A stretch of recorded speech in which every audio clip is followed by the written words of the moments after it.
en étais-je? Ah oui, je me rappelle.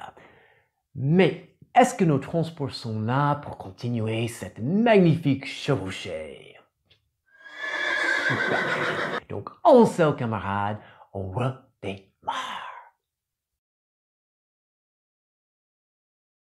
Et 6.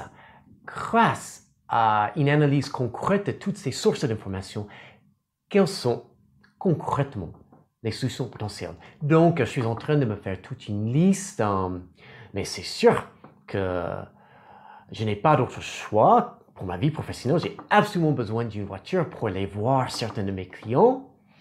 Donc, j'aurais acheté une nouvelle voiture, je ne peux pas y échapper.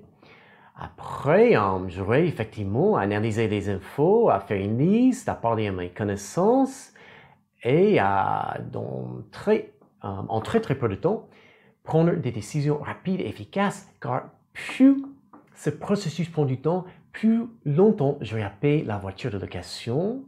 En fait, la location de la voiture de location, si vous voulez, et ça coûte très, très cher. Et 7. Quelles sont les 2 ou 3 solutions les plus pertinentes que je vais appliquer tout de suite? C'est simple, je vais commencer à faire les concessionnaires, je vais parler à Michel, Jean-Luc et à mon père, à ma mère aussi, pour avoir leurs conseils concernant le fait de gagner beaucoup plus d'argent en 2019 et le fait d'acheter une nouvelle voiture. Je n'ai pas beaucoup d'expérience là-dedans. Et 8. Qui est une personne de confiance ou qui sont des personnes de confiance à qui je pourrais montrer toutes ces infos, ces analyses, les actions concrètes auxquelles je vais passer et qui me conseillerait vraiment honnêtement et objectivement. J'ai déjà dit que je pourrais parler à Michel, Jean-Luc, mon père, ma mère et aussi ma comptable, Isabelle, qui est absolument géniale et qui donne toujours d'excellentes réponses et explications pour toutes les questions possibles. Et la 9. Résumer un résultat positif. Quand on est négatif, on ne peut que donner naissance à la négativité. Un exemple très intéressant, un médecin a demandé à plusieurs de ses connaissances récemment, après avoir lu les résultats de cette expérience dans un livre, il leur a demandé de mettre 3 bols de riz cuit sur une table chez elles, et ces personnes devaient parler à chacun des 3 bols un peu différemment. À 2 des bols positivement, sur une période de 10 jours, je crois, et au 3e bol, négativement.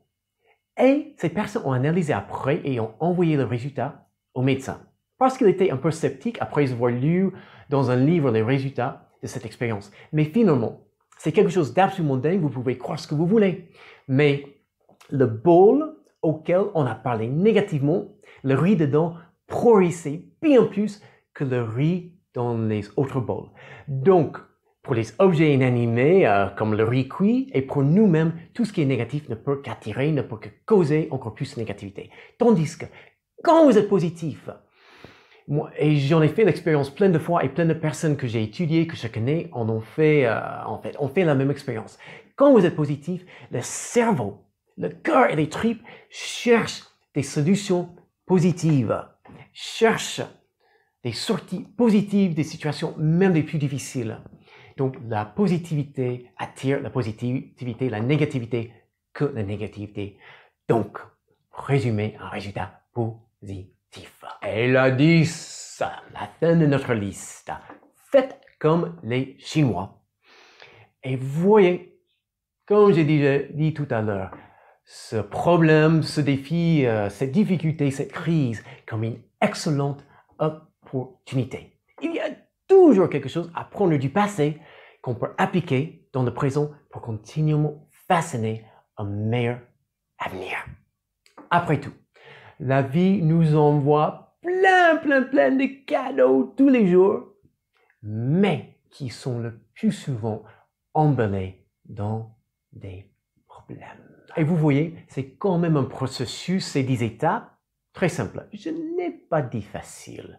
Et après, C'est un peu comme le shampoing. Si on a bien plus de tignasse que moi, on applique, on rince et on répète jusqu'à arriver à nos fins. Donc finalement, c'est tout un processus. La réussite de la vie, c'est tout un processus. Ce n'est pas juste quelques petits efforts.